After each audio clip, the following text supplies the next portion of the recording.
Hey people, I'm just trying to get everything here, get it all ready. Wait and see who's going to show up.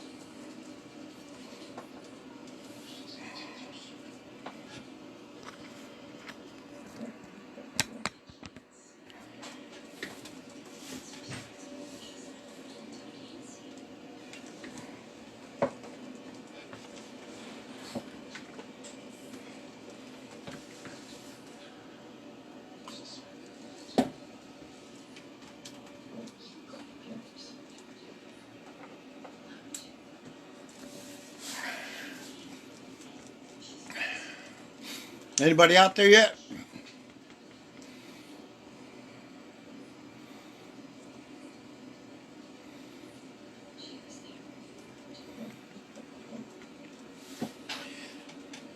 I'll just wait for a while and wait till somebody gets on here.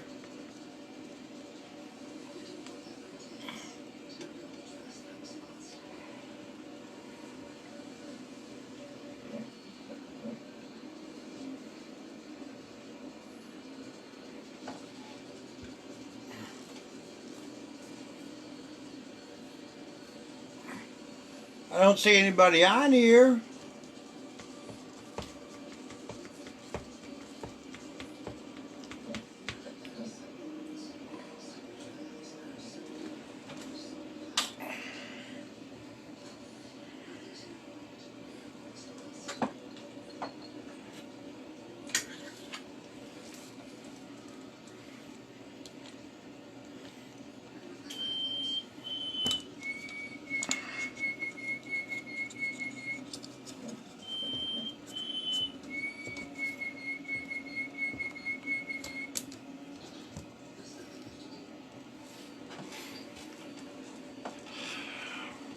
Waiting to see if anybody's coming.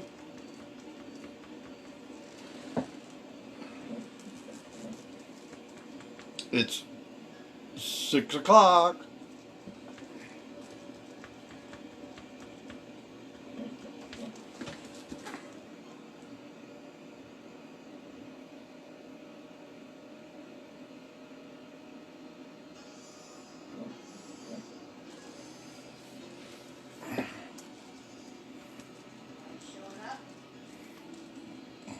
Doesn't look like it.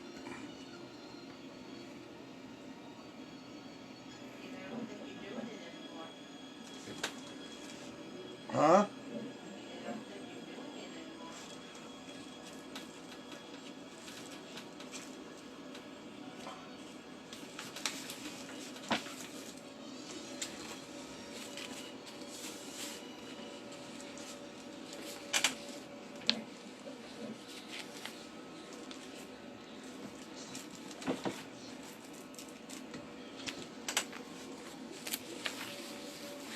Okay, I see there's somebody out there.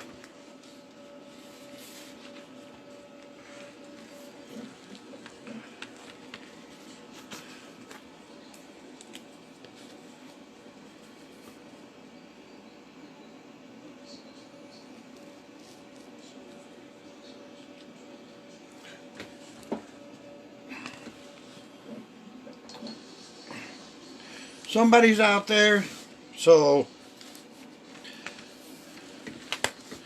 I guess I can just start. Actually, today I was thinking about talking about Gcode. Everybody hears about Gcode and how it works, what it does. Why do we have Gcode? Well, I'm going to show you.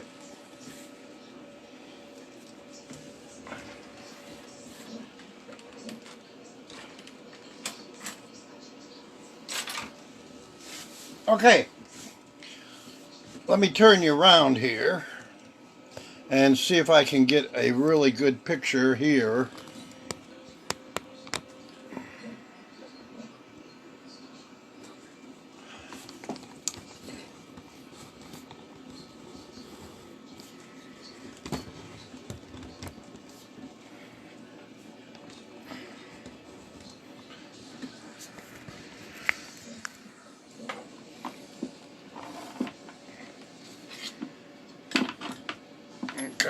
just trying to get this as well as possible.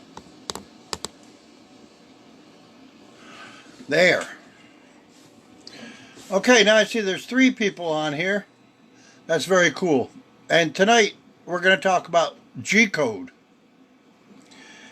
And Gcode is the generic name for plain text language that CNC machines can understand. Okay? Using a modern day desktop, CNC machines and software, you'll never have to enter Gcode manually.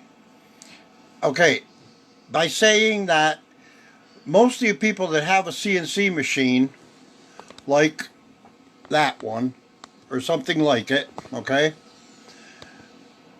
Well, you'll really never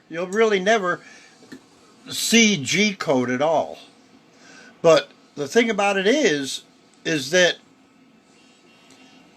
if you know Gcode, then you'll be able to find the different problems with a program, if you have a problem with a program. Okay, and here it says, and you never have to enter Gcode manually unless you want to. The CAD/CAM software and the machine controller will take care of all of this for you. However, some people, especially makers, like to know what's under the hood and how things really work. Now that's exactly why I want to teach you guys a little bit about Gcode. A Gcode file is plain text. It's not exactly human readable. It is. If you know what you're doing, it is. But it's pretty easy to look through the file and figure out what's going on. Gcode tells the controller what sort of motion is desired. And here are the most common commands and how they work. Now, you have G0. G0, that is your rapid feed. Right here it says rapid feed. G1, excuse me, G1 is controlled motion. Okay, let's just talk about G0, rapid motion. All right, as I'm showing you here, this is, right now we're using just 2 planes, X and Y. And, sorry, I just had a telephone that I had to cancel. But anyways, as I was talking about, we're only using 2 planes right now, X and Y. All right. Now, right here, we're at starting point is 0, 0, X0, Y0, right here. Okay. Now, and it says right here, starting point 0, this is in brackets, 0, comma 0. That means X is 0 and Y is 0. That's where we're starting. Excuse me. Now, start rapid motion, G0. That's what G0, that's what it is. And rapid motion, that's what it is. It moves your machine rapidly. Okay? And now we're only going to move it from 0.0, 0, comma 0, X0, Y0. And in this command right here, the first command is G0. This is going to be a rapid feed. And it wants to go to X7. That's X here, and then 7 millimeters over. Excuse me. So, these are positive numbers. X, 1, 2, 3, 4, 5, 6, 7. And these dashes are just illustrating lines. But just think of millimeters in here, okay?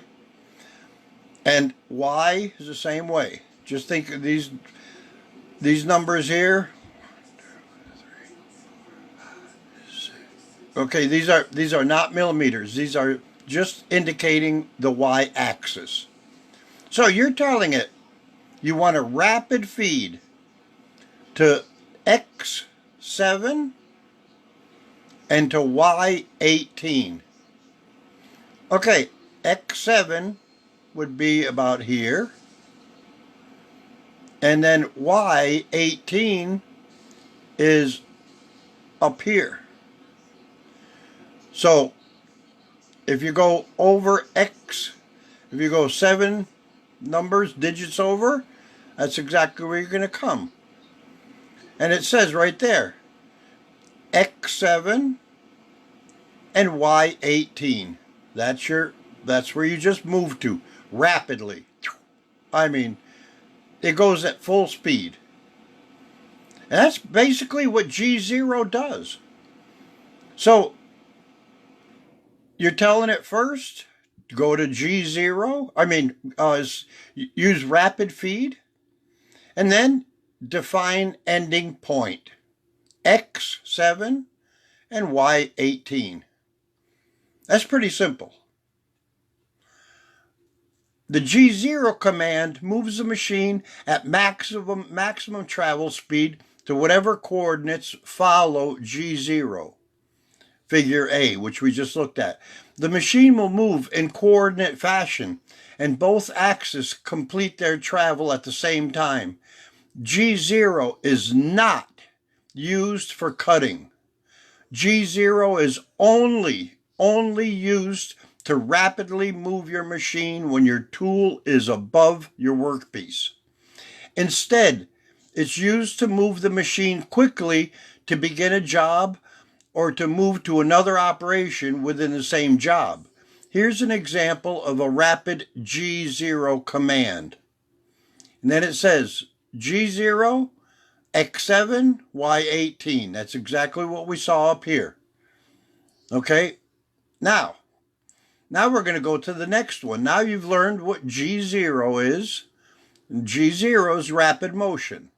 Every time you see on your machine, when your bit comes up and it moves really fast over, okay, it'll go up and then it'll move really quick over. That's a G0 command. And sometimes it also uses G0 to lift your tool up, and then it'll wrap it over to whatever other spot it's going to go to. Okay? All right. So that was G0. Now there's not too many commands. So this is not going to get really, we're not going to get really deep into it because there's not that many. There's just a few simple commands that are used by the CNC machines that we have, the 3018 and so forth. It's just certain commands that are used. Okay? Now, the next one on the list, it obviously starts with G0. Now, you have G1, which is controlled motion. Controlled motion. Okay?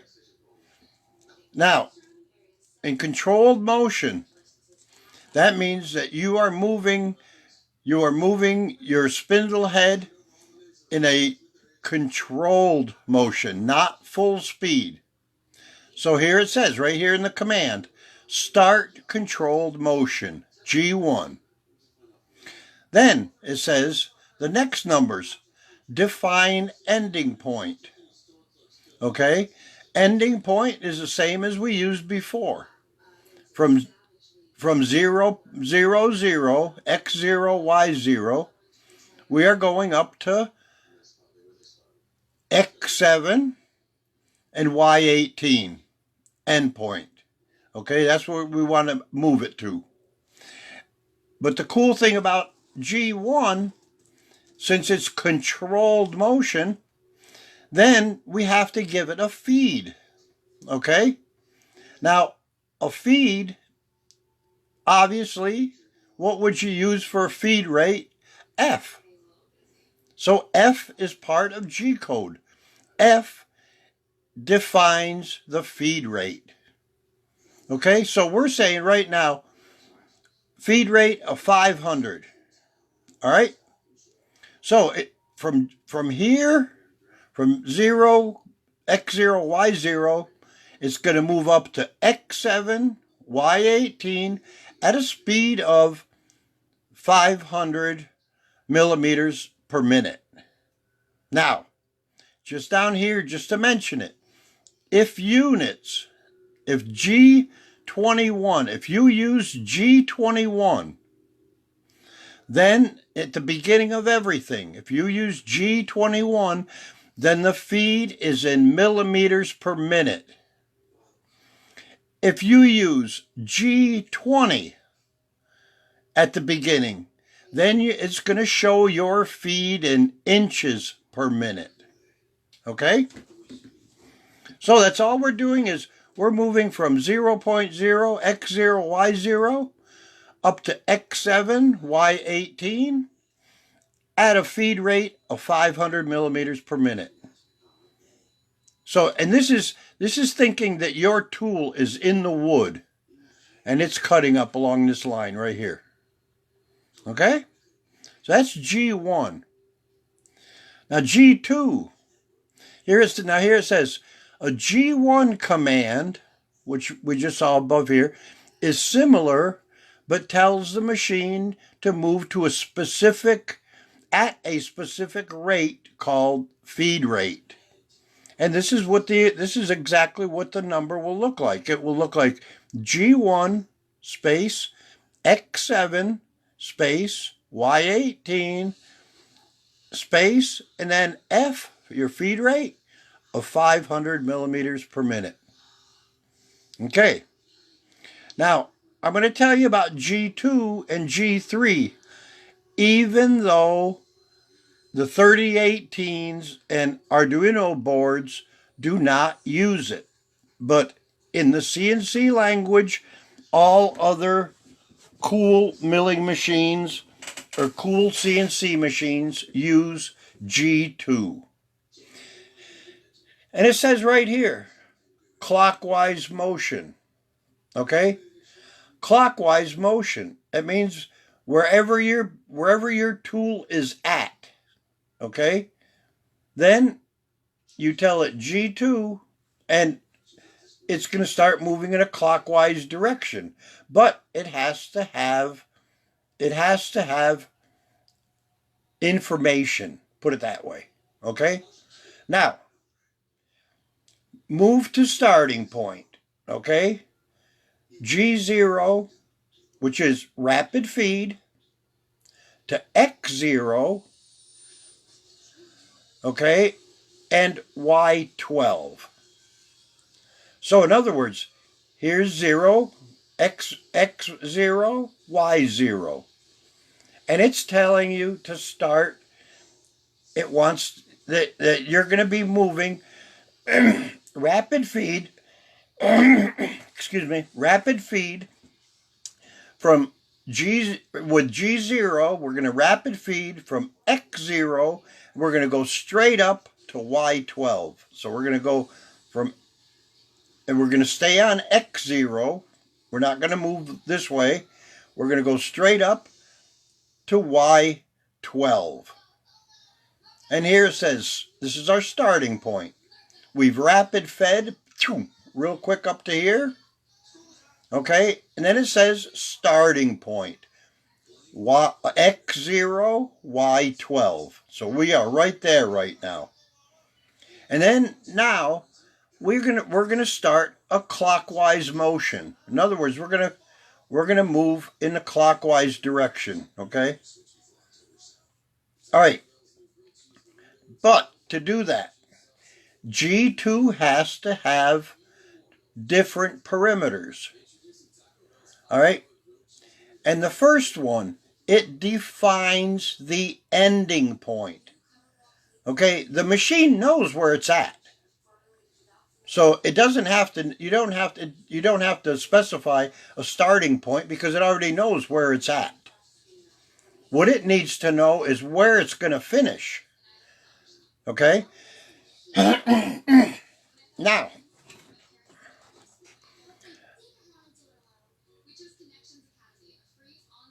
Now, okay, we're saying we want a clockwise direction with G2. The ending point, excuse me, the ending point is going to be x12, which is x0. There's x12 right there. And y0. Remember, here's your y, so you are down on 0. So that's y0. And here it tells you x12, y0. That is going to be, that's going to be your ending point. Now, here you can define x offset to center point and define y offset to center point. Okay? Now, you can't use x twice and you can't use y twice. So, the second letter for x is I. And the next letter for y is J. It's like in the alphabet. H, I, and then J. Okay? So these are second words, second letters for X and Y. Because you can't use X again or Y again. So you have to use I and J. Now, the first one, define X offset to center point. Okay? Now, you have X0. Okay? So, we're not offsetting this. We're not offsetting this, our starting point by any means. We want to start it right where we're at. Okay? And then J, now, this is positive J, which is positive Y down here, and this is negative.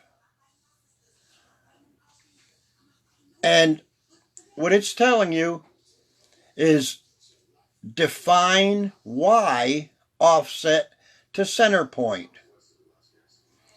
And the offset to center point is 12. So in other words, this is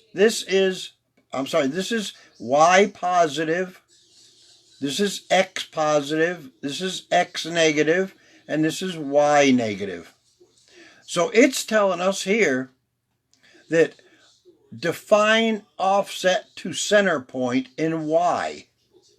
In other words, it wants to know the center of your circle with these two numbers right here. Because it has to know where it's going to rotate around. Okay? I mean, for a circle, you have to, or a radius or something, you have to have a center point. So, what it's telling you here is J minus 12. In other words, if you say minus 11, minus 10, minus 9, minus 8, 7, minus 6, 5, 4, 3, 2, 0. So that would be minus 12. You're up at plus 12 here, but you're taking away 12. And that's where you're defining your center of your circle. Okay? So the first numbers, the first G2 means we're going to rotate, we're going to move in a clockwise direction. X12, Y0 is going to be our finishing point, and it needs to know the center. The center of here's X is 0, and Y, now you're up at Y12. If you go to minus 12, you're going to come down to here again. So that's the center of your circle. Okay? So that's basically the way this works. And you have to have all these perimeters in there for it to work. Now, you could also add on here that you could also add F, feed rate, And let's just say you wanted to go a little bit slower. The one up here, remember, was F500, okay? So let's say we wanted to go a little bit slower on that circle. So we could actually put F400 right here after that. All right? And then it would start right here where we started, because first it used a G0 to rapid feed. Your tool is above the workpiece, and it rapid it to there. And then nobody has told the Z-axis to go down, so the Z-axis is actually still up in the air here. Okay, all of this here, everything I'm teaching you is just theoretical right now. We're not really milling anything. This is just to show you how the interrelationship is between these commands, G0, G2, okay? So we rapid fed from here to here.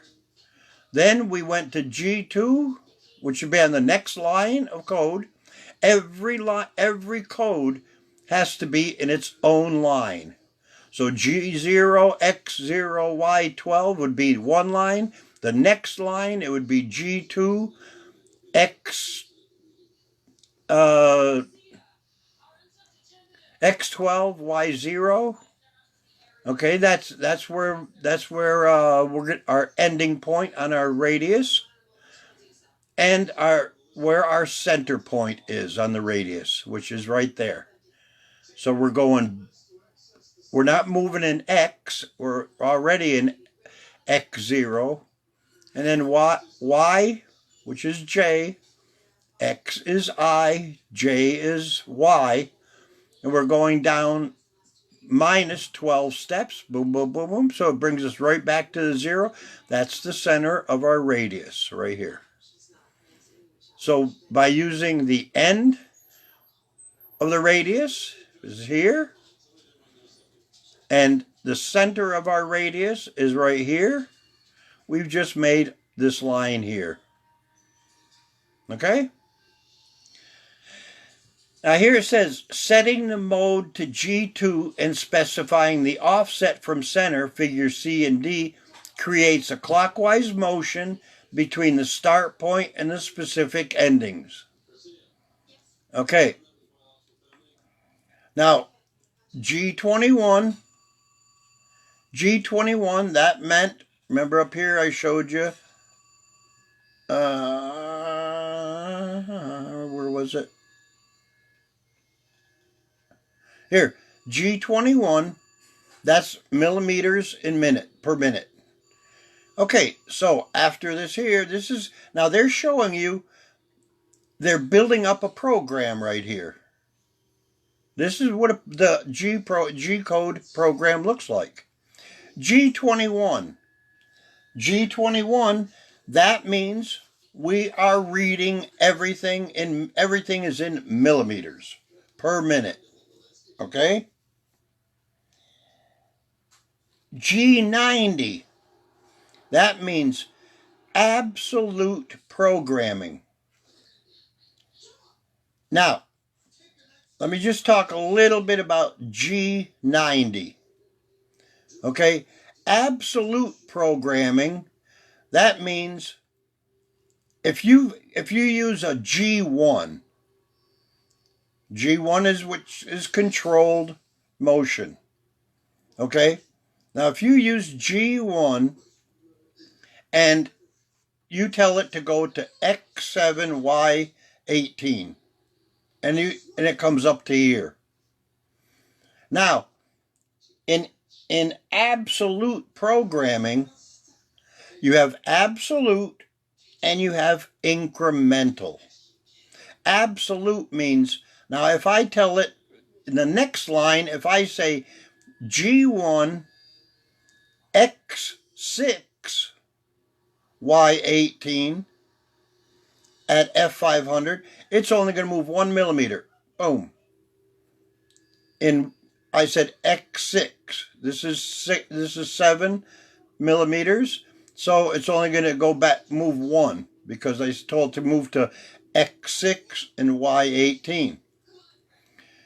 Now, this is all, every time these numbers are telling it exactly where to go from your 0 point.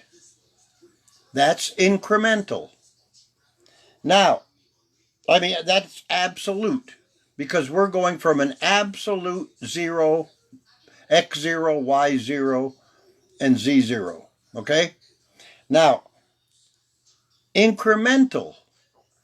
Incremental means, for example, if we start right here in the center, right at x0, y0, and I say g1, x2, y0, that means x2, it will move 2 millimeters, and it'll still be on y0. Y, this is your y up and down here, but it's not moving on y, so it's only going to move 2 millimeters. And then if you repeat that same line, G1, X2, Y0, it will not move because it knows that it's at X2, Y0. It knows it. That is absolute. We are going out from an absolute 0, 0, X0, Y0 position. Now, incremental. If you have G91, we saw G90 right here, G90, that means we are programming in absolute programming. That means we're going absolutely from X0, Y0, everything is going to happen from there. Now, G91, they'll probably talk about it further down, but I'm just going to tell you that incremental means that right here, if I said G1, X5, Y0, that means I'm telling it to move 5 millimeters on the x-axis. Y0, it's not going to move up at all. It's going to stay right there. So it's going to move 5 millimeters. Now, on the next line of command, if we were in incremental, if I say G1, X5 again, Y0, then it's going to move 5 more millimeters from its original point. So the difference between G90, you are always going from the 0 point. All numbers plus or minus are going to be in relationship to G0. Now, in incremental, G91 would be everything happens from where the tool actually is. So if my tool is right here at X10, let's just say this is X10, and I use a new code and I say G1 X10, and I'm on incremental, it will go 10 more. And if in the next line, if I write G1 X10, it'll go 10 more. That's the difference between incremental. It will increment from where it's at. Okay? And that's in both axes. So in other words, if I was in incremental, if I was in G91 right now, and I wrote G1 X10 Y20, then it would start from here and it would go over X10 and it would go Y20, way up, it'd be way up here. But just so you know, it'd be going from that point, not in relationship to the 0, like we're doing now. Right now we are in G90 mode, which is absolute programming. And then you have the other one, G17. Now, G17, this one here is a little bit tricky. Don't worry about G17 right now because this is more for 3D stuff. I'm going to show you what it means. So anyways, it's telling you G21 that we are in millimeters. We're programming in millimeters.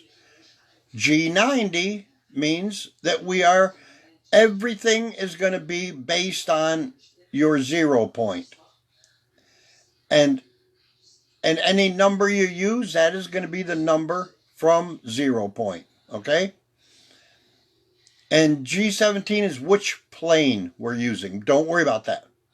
So, like here, right now, it says G0.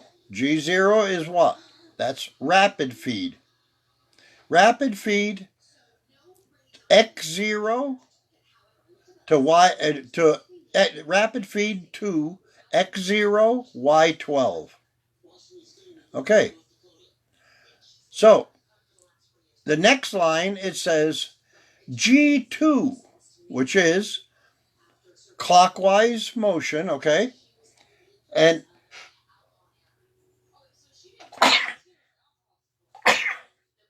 okay, I'm sorry.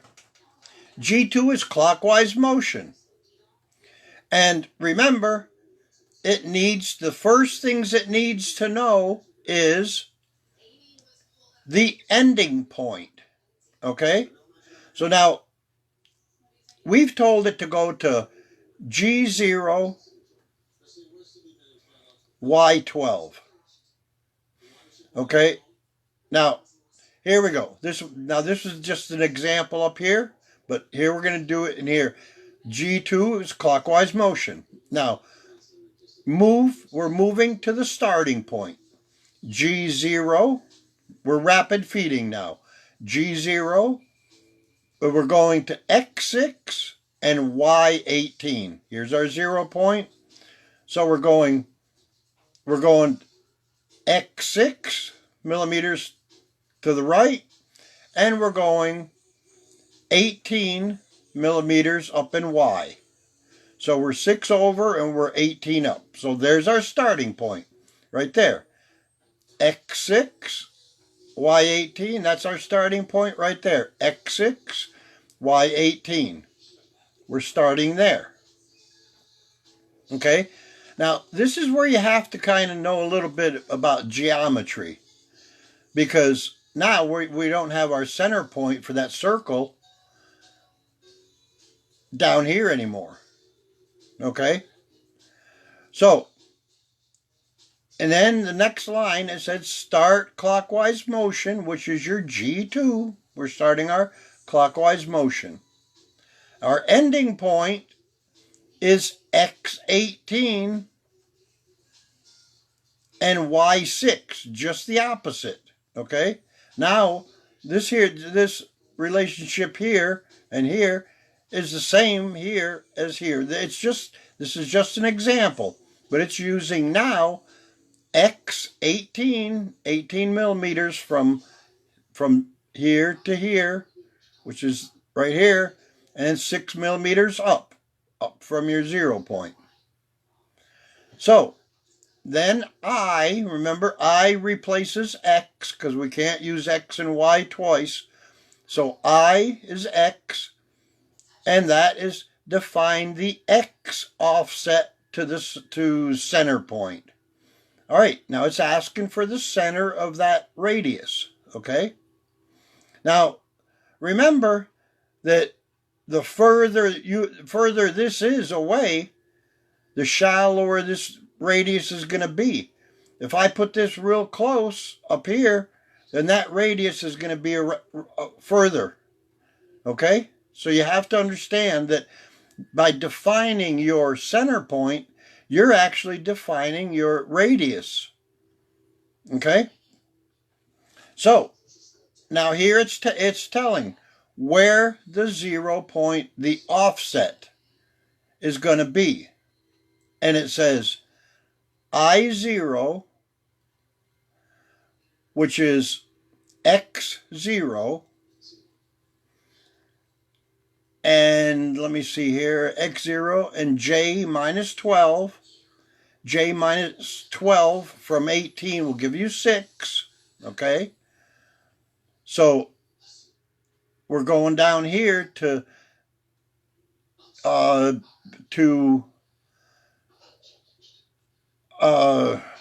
y. Y is 6 millimeters above. There you have 6 millimeters there. And 18, I'm going to tell you something. This right here this is a fault that I can see right now. This is a fault in the program. And this here should have been I6. This should have been I6, not I0. So if you understand Gcode, this is how you find problems. So I have actually found a problem with their teaching here. Because they're saying that this is your ending point. You're going in a clockwise direction. This is your ending point. And this is the center of your circle. But in X is not at 0. X is not 0. It's 6. 6 millimeters over. And in Y, it's also 6 millimeters. So that I should have been 6. Okay? It says the G2 starting point is where the machine is located prior to issuing G2 command. It's easiest if you move your machine to the starting point before trying to issue G2 command. And that's where we would use a G0 to rapid feed it wherever we want. Okay. G3, guess what? G3 is just the opposite of G2. That's all it is a counterclockwise motion. And G3, you can see here, remember I told you, it's now using negative numbers. Okay? It's using positive because you're above the X0, so it's using positive Y numbers. But we're to the left of the 0 point on X, so it's using negative numbers. Okay, now what we're doing is we are starting, and it says move to start. Okay, move to starting point. So we're going to rapid feed. We're going to rapid feed to from 0.0, and we told it to go to X minus 5. All right, X minus 5 is this way. So we're going 5 millimeters in X, and then we're going Y25. That's plus. So we're going up here. So we're actually starting right here. This is X in X here. This is Y, but from our 0 point, we're going 6 millimeters, or 25. Wait a minute. This is,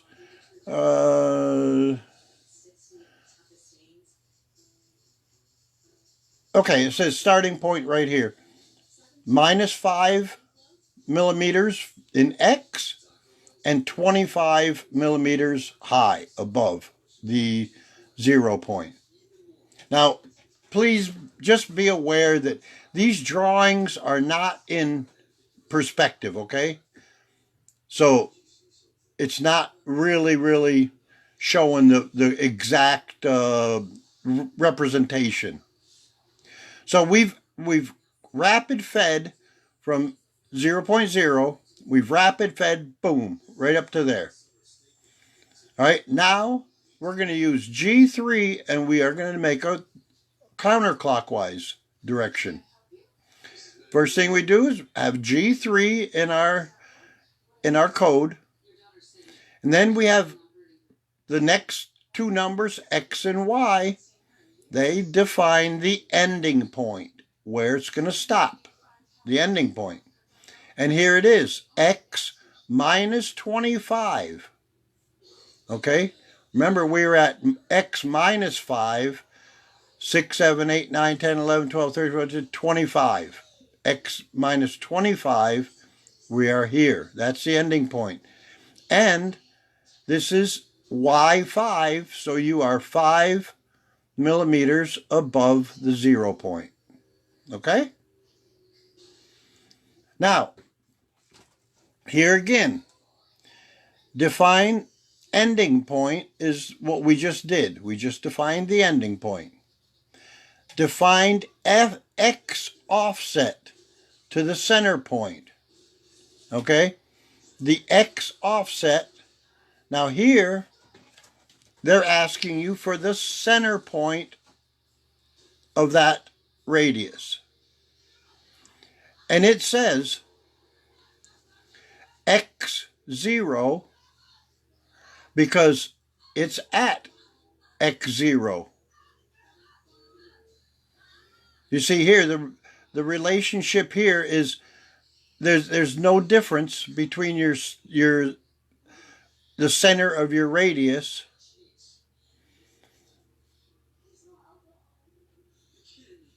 let me see, wait a minute. No, this here is wrong. That X No. There is no offset. There is no offset between right here you have X minus 5 is where we're at right here. And this here is also X minus 5. Your center point. So we're not moving our X at all when it comes to the center point. It's right below, so it will be minus 5. And that's where you want it. So you really, that's what you say is X0. You do not want to move in 0. You don't want to move that 0 point anywhere where this way. You want to keep it in line. So that's why that is X0. But it's also telling you that J minus 20. Okay, remember we were up here and we were at J25. Right here is J25. Y is which means J. Okay, and then it says here J minus 20. J minus 25 minus 20 will bring us down to minus 5. X minus 5 because that's where we're at. We're on the negative side of X. And we're going down from where we were. So we're going in the negative direction. If that was a plus, it would be up here. It'd be up here. So it'd be all screwed up. So your center point, you always have to think of, are you going from where you're at, and you want your center point. Remember, you have to use incremental numbers, basically. So you have to go minus. You have to tell it minus, or it will not go in that direction. Okay? All right. Now, here it says, X and Y offsets are relative to the starting point. Here's your starting point, and this dot right here is X minus 5, and it's Y5. Okay? But it is 20. Your center point is minus 20 from the original 25. That's why it has a minus sign. So it's showing the center point minus x minus 5, y minus 5. Now this,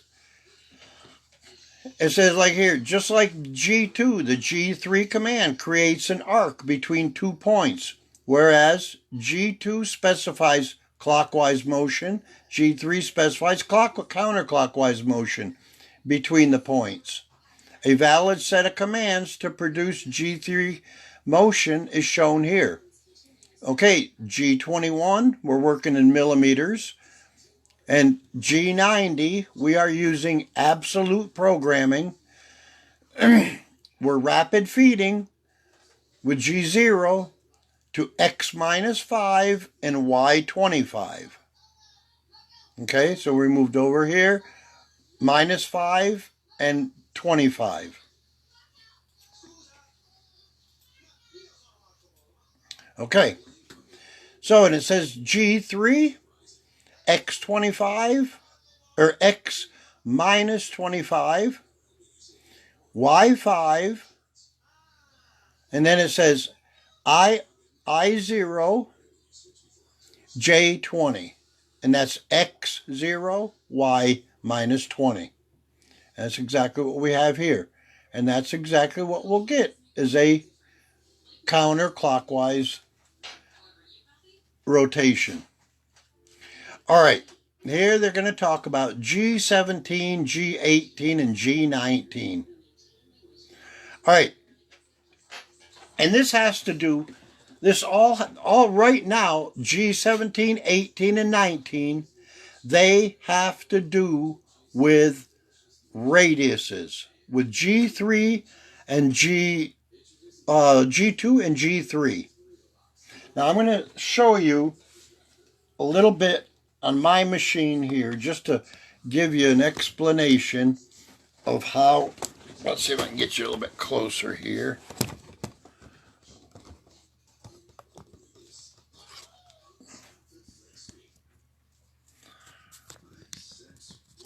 Okay, so let me see here.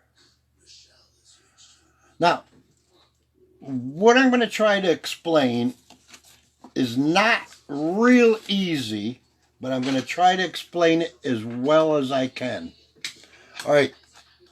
Now, if you, let me see. Okay, let me get a piece of paper. Just 1 second.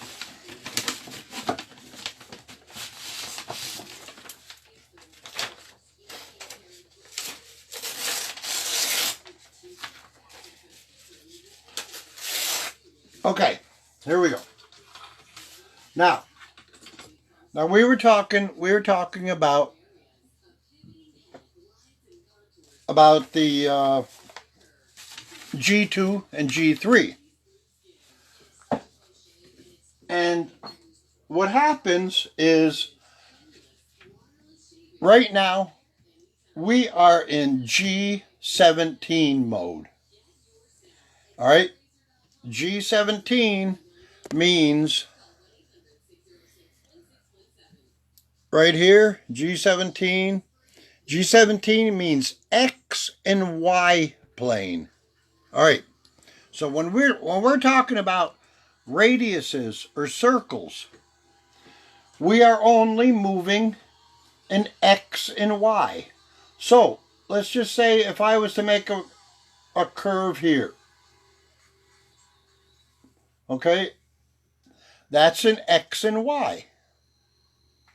Now, for example, if you wanted to do this, that same radius, this way, and I'm talking, let me see if I can get this up here like this. Okay, so now I want to do a radius this way. Okay, so this is X, and this is Z, up going this way, right? So then we have to change our plane. This one is X and Y. This is G17. G18 gives us a plane where we can make a plane from an X going up and back down to an X like this. Okay, with using your Z-axis. This is exactly what is used in your 3D carvings. Okay? And then it will be it changes G17, G18, G17. Remember, it was only all your radiuses were only on X and Y. G18 is Z and X. Okay, Z and X. X is this way, so it's Z and X. So there, you're making a radius this way. Okay? Now, G19 is Y and Z. So it'd be going this way. So if you want to cut a radius this way, then you use G19. If you want to cut a radius this way, you use G18. If you want to cut a radius this way, you use G17. Huh? How simple is that? It's only changing your plane from here to here to here. Okay? From here to here to here. And your arcs will be, now this would be G19, X and Z. This is X and Z. And then this one here is X and Y. So it's 17, 18, 19. 4 radiuses. All right, I'm going to get you back over here. I'll try to get you a little bit closer here so you can see a little bit better. All right, so that's, now it says right here, these modes set the plane to be machined. Typically G17 is used and is the default for most hobby machines. But other 2 planes can be used in a 3-axis machine. Now, everybody thinks that the 3018 it is a 3-axis machine, but it is only a 2.5 axis, what they call 2.5 axis. Okay, so usually all your G-code on the 3018 will be using G17. All right. Another one is back to this one. We talked about this one. G21 and G20 commands determine the G-code units, either inches or millimeters. G21 is equal to millimeters. And let me just see here.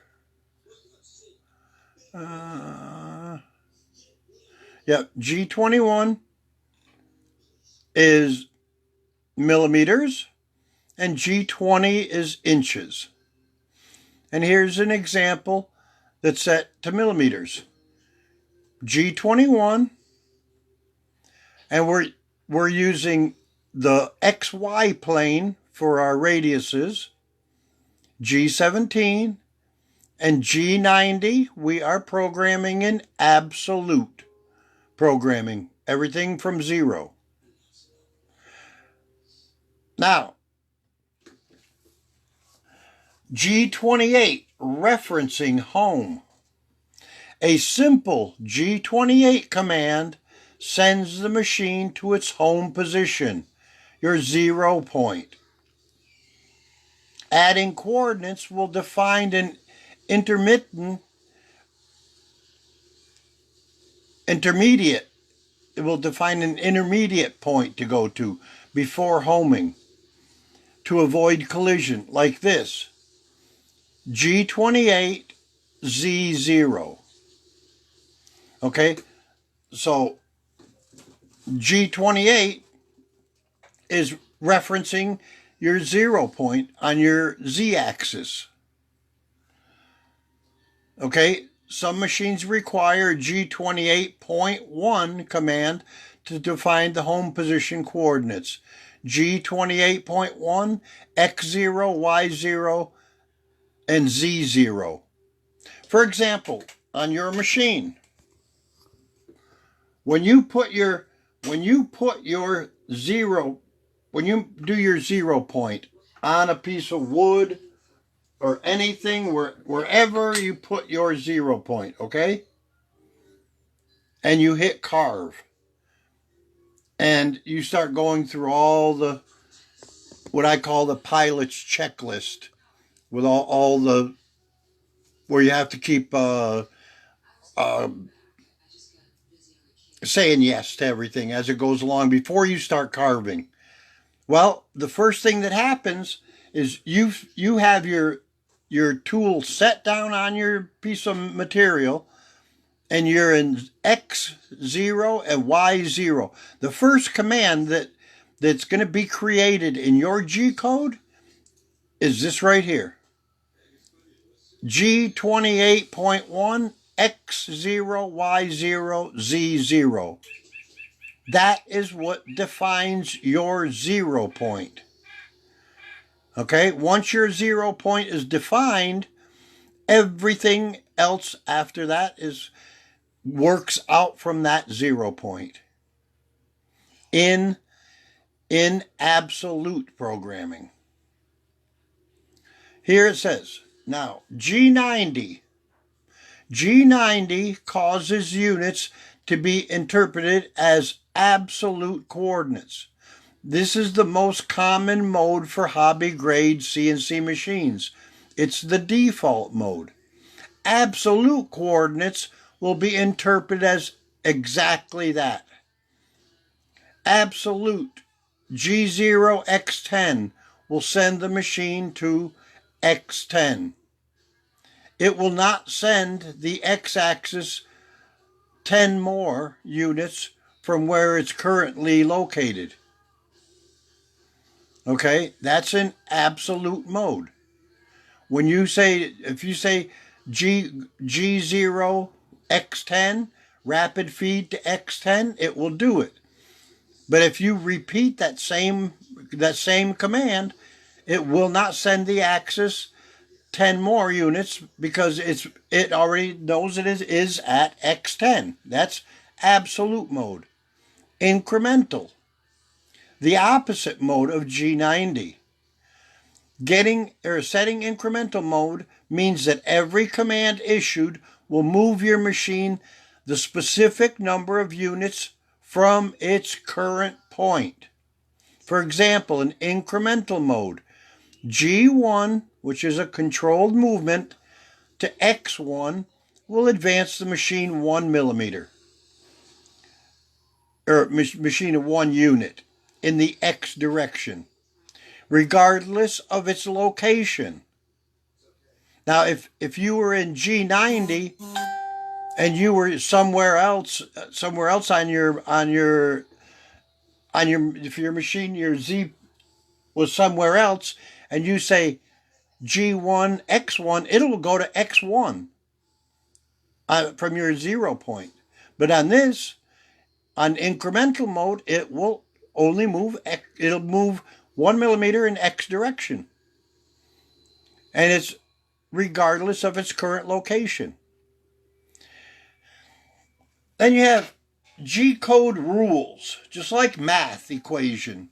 G-code has its own rules about the order of operations. Here are the most common in order of precedence. That is, comments will be interpreted first, and the change tool will be interpreted last. So, you have your comments or instructions, your feed rate, your spindle speed, your select tool, or your change tool. When you issue a G command, you are putting the machine into that mode. If you issue a G1 command, such as G1 X5 Y13, then the machine moves to X5 Y13. If you issue another set of coordinates, you do not need to issue another G1 command. Why? Because the machine it's in G1 mode until you change it or something else like G0 or G2 or G3. Okay, so these are a little bit of rules that they have, which saves a lot of writing. Feeds, speeds, and tools. Simple G-code commands are used for setting the speed, feed, and tool parameters. F, remember I told you F is for feed. The F command sets the feed rate. The machine operates at a set feed rate when G1 is used, and subsequent G1 commands will execute at the set value of F. Remember I said if F is your feed rate, if you have F 400 and you're in G21, which means in millimeters, so F 400 would be move at 400 millimeters a minute. And right here it tells you, it says that, and the order, it doesn't have to be in order. Okay, if the feed rate is not set once before the G1 call, either an error will occur or the machine will operate at its default feed rate. An example of a valid F command. Okay, you have to have G1, then you have to have the feed rate. Now they're moving quick, 1500 millimeters a minute. Okay, and it's saying to go to X100 and Y100. S is for your spindle speed, your RPMs. Now, it's a shame that, you can actually go in and change the spindle speed on a 3018 if you know how to manipulate G-code. You can be changing it all the time. You just go into the Gcode program and change it there before you run it. The S command sets the spindle speed, typically in revolutions per minute. An example of a valid S command is S 10,000. Okay? So that's all that is. S, that's your RPMs. S 10,000. T is for your tool. Now, we don't have any tool changers on these machines, so basically you're not going to be using a tool change. Okay? The T command is used in conjunction with M6. M codes are machine action codes to specify the tool number to be used for cutting the current file. Okay? M6, okay? M6 means change tool. Now, if you have a big CNC machine with a carousel with different tools, that's how you change a tool. You just type in M6 T1, and the machine will go ka-toom, ka-toom, ka-toom, and it will have tool number 1 in the spindle. Here it says, on industrial machines, an M6 and a T command usually produces a tool change with an automatic tool changer. On hobby machines with no tool changer available, issuing a M6 T with a number after it command will generally cause the machine to issue itself a feed hold command. Wait for operator to change the tool, then continue the job after the resume button is pushed. Okay?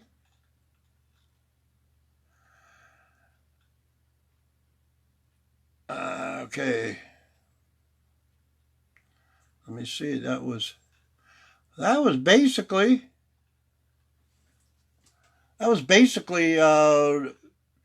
what I was going to talk about Gcode. But now, where I have found this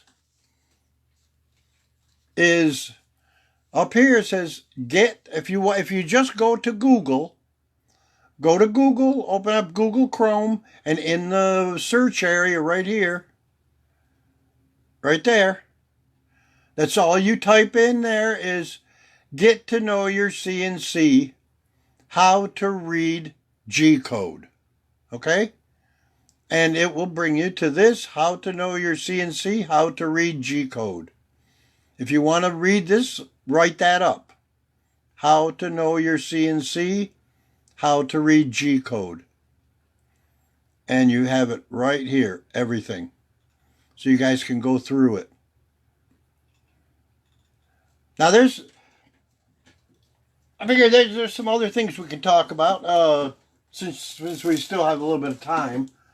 Remind him about the auction. Oh, listen. The auction. Let me turn you around here. Okay. The auction. Auction. Now, come on, man. Now, I've explained before why we're doing the fundraiser and why we're doing the auction. And it's because of our friend Fred. And Fred, right now, he's just started his first treatment today.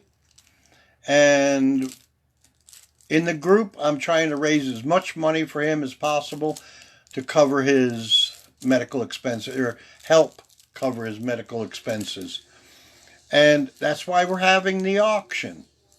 All those things that have been put in the auction. Will Butterworth's carving of the unicorn. Okay? I mean, a lot of people don't realize how much those pieces are worth. Okay? And that's just like Buffy's cross stitch. And we figured it out the other day. She's got over 720 hours in that cross stitch. You know? And Fred himself has donated that beer bottle, which is 17 years or 13 years old. And he donated that burl that's hand turned on a lathe, and it's like a bowl that you pull the top, and it opens. It's a bowl, okay, not a smoking bowl, but a bowl to have whatever smelly stuff in or whatever. But it's really, really nice. Those burls are beautiful, let me tell you. Please, come on, put some bids in on these things. And whoever, and send it to me via messenger. Tell me which item and tell me the price you're willing to pay. Now, at the end, at Sunday at noon, that is when I'll be giving everybody the news. Whoever put the highest price on every item, that's the person that's going to get the item. Okay, so it's going to be a silent auction. Nobody's going to know who offered what. All right, and all that money, every bit of it, will be going to Fred's treatment. Okay? So, I just want to talk about that a little bit. So, we have the auction. Please, come on, people. Put some bids on those things, And, like I said, they're beautiful pieces of artwork. Will's unicorn, Buffy's cross stitch, that wooden bowl, and the beer bottle is more of a it's going to be an antique in a few more years, and who knows how many of them are out there. It might be worth some money. I don't know, but anybody that's into Daytona or NASCAR or whatever, hey, put a bid in on it. I was just going to show you I'm going to show you a little bit here. I just finished. I just finished printing out. Wait a minute. There we go. I just finished printing out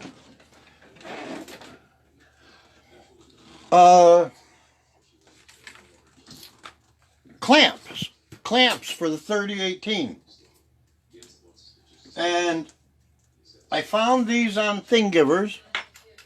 I've adjusted them down a little bit in size, and I'm going to show you. I got to take them off the printer right now.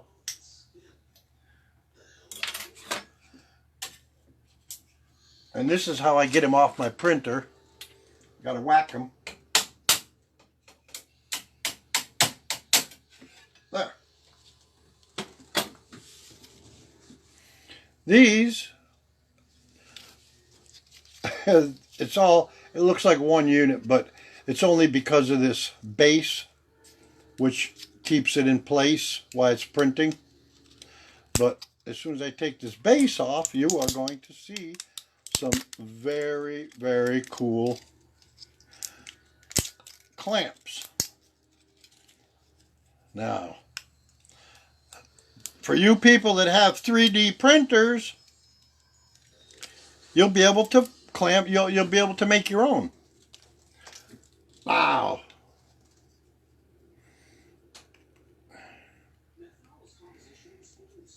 You see here? This is your ramp. And then this is your clamp. And your clamp will actually sit on any part of the ramp. Okay? So, the way you clamp something is I'm going to show you. Just give me a second here. And get my... Let me move you back a little bit. And I'm going to... Well, I'm not going to turn you yet because I'm still doing stuff here. And I need my screw with the nut on here.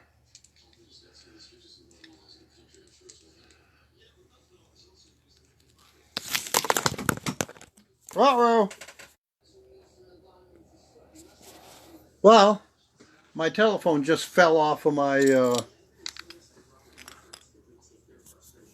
it just fell off of my stand, which, like they said, it happens. But I'm just trying to get this, 1 second here so I can get this screw out of here so I can show you guys how this works. All right.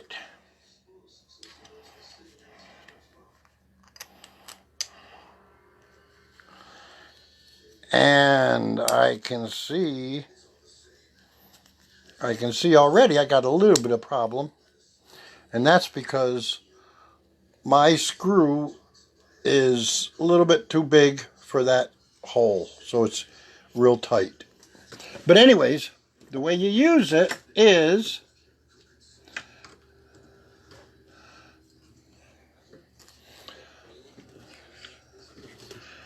okay, let me turn you around here.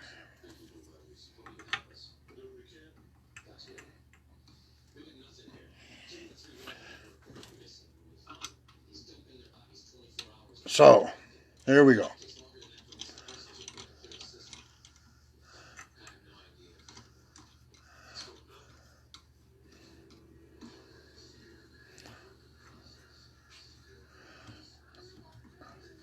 See if I can screw this down. Like I said, I gotta use, actually I just have to use a smaller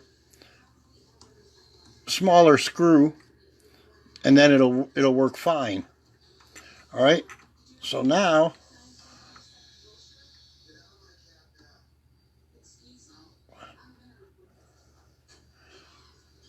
let me just set you down for a second. Wait a minute.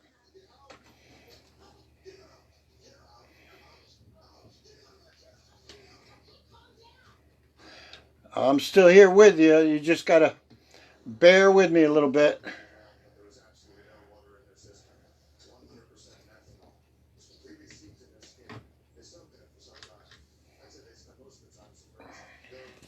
Okay, so that is how the clamp works.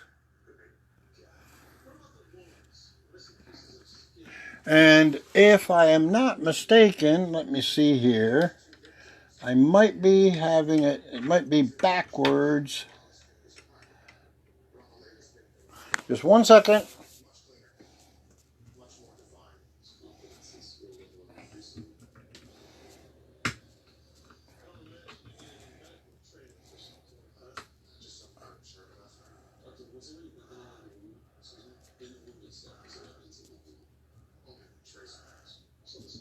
Yeah, that's the way I had this one here upside down. But that's the way it works.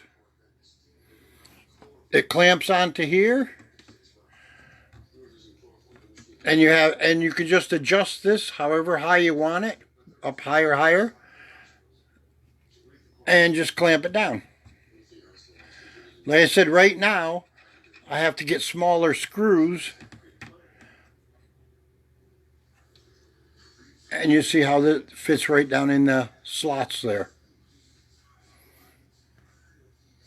So these clamps can be printed out on a 3D printer. So that's pretty cool. Now I just have a little bit of work to do on these, and enlarge that hole, that slot, a little bit, and then I'll have a good set of clamps. I got to print out a few more.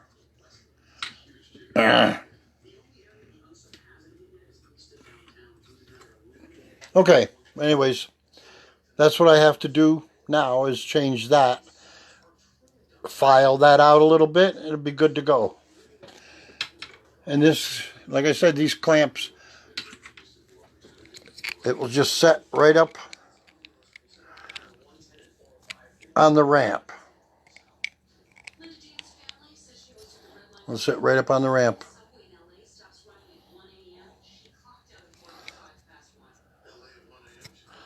Let me see here. Yeah. Okay, so that's clamping systems for 3018. Right there. You can print them out.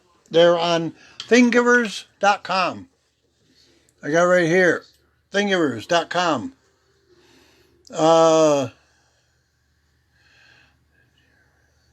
Another thing. GRBL settings. Oh. Yeah, maybe we'll do that another Tuesday. But back to the auction. Everybody in the group, I'm asking you guys to donate on the GoFundMe for Fred also. So that's why I'm doing both things, the GoFundMe and the auction raffle. So I hope everybody in the group hits up the GoFundMe for Fred and puts a bid on the things that are up for auction. Okay? I really hope you guys do it. Now, how about you guys just sending me, or I'll make a post in the group, because I just feel like a lot of times, on Tuesdays, it seems like I'm always talking about the same thing. Every Monday. On the Monday sessions. So what I'll do is I'll make a post in the group, and I'll ask all you people what you would like me to cover. Okay? And don't come with comments like, no, don't go there, okay? All right? I mean, anything within CNC or 3D printing or whatever. If I know it, I'll cover it. You know, if I can help you guys out, then I'll do it. But like I said, just hit me up. You know, let me know what you guys would want me to touch on. Uh, I still have laser GRBL to go through on 3018. I'm waiting for my 15 watt to come in. And there's several other people that have been waiting for their 15 watt to come in. So we're going to be some burning group here. We're going to be turning and burning. Another thing. I think maybe I have found a better, maybe not better, but a heck of a lot easier way of upgrading a 3018 with that big spindle. Okay? And I'm going to show you how I've done it. And it's pretty cool. And Steve in the group that I just taught, who was actually really impressed me, man. Some of you new guys, some of you new are not new guys, some of you new women, and some of you new guys have just impressed the heck out of me. Let me tell you, the things that you guys are doing. I mean, it's unbelievable. Where it seems like I just taught you like a week, 2-3 weeks ago, and like Robert up in Maine. I mean, it hasn't been 3 weeks ago, maybe 3, maybe 4 max, and he's doing 3D stuff. I mean, you guys are blowing me away. But I was talking about, this is your Z-axis or X-axis, Z-axis unit. Now, what I have found out is I have several of these brackets that I have removed from other ones that I have rebuilt using 3D printed. The new bracket. This is one that I printed out on my 3D printer. And this one up here on my machine, this one is also printed out. But on this one, these lips right here broke off.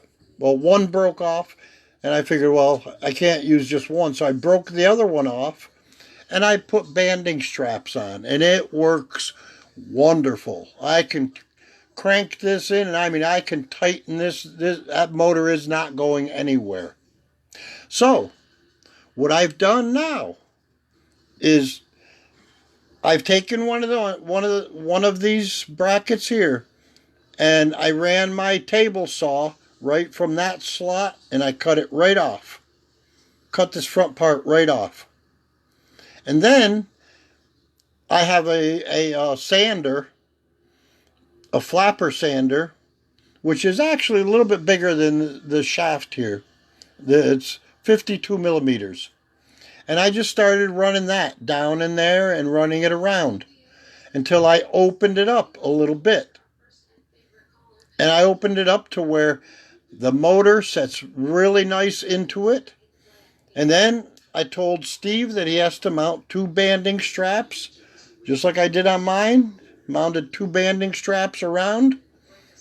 So his material will actually come to about here, from about here and on the other side, and then the banding straps will be holding the rest of the motor in place. But it sat, I mean, when I sanded all this out to the radius of 52 millimeters, and I put it up against that motor, I mean, it sat right there. So I think this is going to be the quickest, easiest way to upgrade from that crappy little motor that come with the machine to this bad boy here. And like I keep telling people, I mean, that motor is running. Listen, That motor is running right now. And you can't even hear it. Magic. It makes life a lot easier. Um, Anything more about upgrades? Hey, that one 3D printer that I made the post of in the group for $179, I think it was. Man, I'll tell you what, I'm definitely thinking about jumping on it. I mean, for a 3D printer to start out with, hey, $179. And somebody also posted a 3018 for $179. So now you can start wondering how many people got screwed paying $289 and $300, whatever. That was without laser. $289, I think another company was charging. I'm not mentioning any names, but yeah, you can get a 3018 as cheap as $179. And also that 3D printer, that post in the group, somebody posted it. I think it was $179 for that one too. But 3D printers are really cool to have. Really cool. Let me just show you how. Let me just show you real quick. I'm going to. This is my print window, but I don't want the print window. I want this window here. There we go. Let me just show you a little bit here. Now here I'm just gonna. This is just what I printed out now. Okay. And what I've done was I made them smaller than they were. When I click on one thing, it tells me the position on the table. Okay.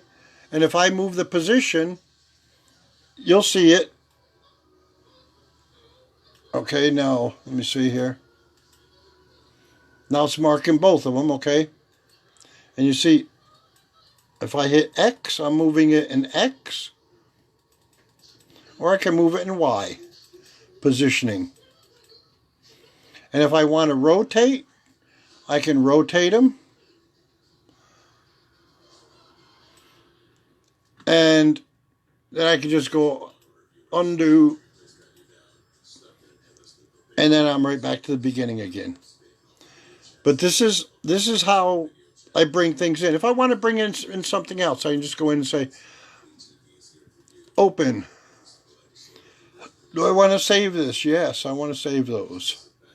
Okay. All right, I'm going to say open recent. And let me see. Here's one I made for a buddy of mine. He makes marbles. Very, very cool glass marbles. And I made him the stand. Now these are dimpled out. Okay? And I'll show you what I'm talking about when I say marbles, because these are really, really cool. And here is one of the marbles he makes.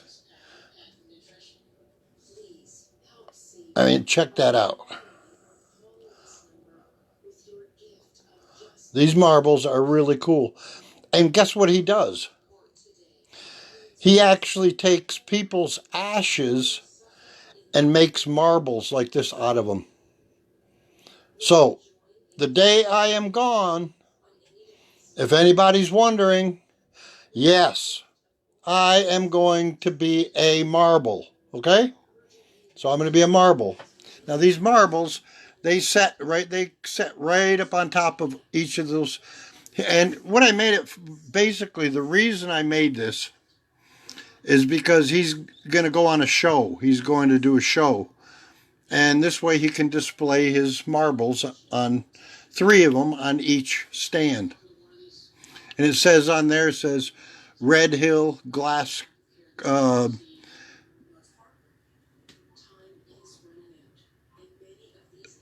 Creations. Glass Creations. It was hard for me to see. Let me see. Red Hill Glass Creations. Okay? So, and you can see how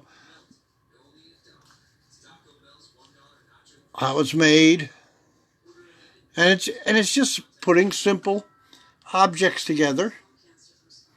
I took a circle, I brought it down, got a part of a radius, then I took made cylinders, then I took a ball, put it on top, subtracted it, made a pocket for them.